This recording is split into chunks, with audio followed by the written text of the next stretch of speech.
Hey there, today we're going to look at how to upload files on GitHub. So let's get started.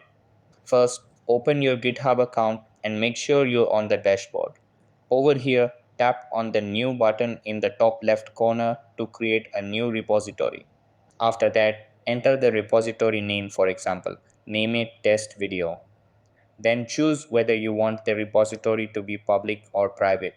I'm keeping it public for this example, but you can pick what suits you. Then tap on Create Repository. Once the repository is created, you'll be taken to the quick setup page.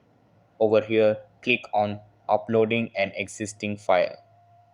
Then on the upload page, tap Choose your files. A file explorer window will open. Over here, select the files you want to upload.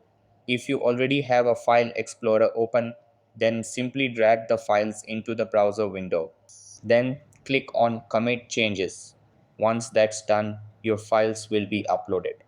Over here, you'll be able to see all the uploaded files. You can click on them and interact with them. And that wraps it up. Appreciate you watching.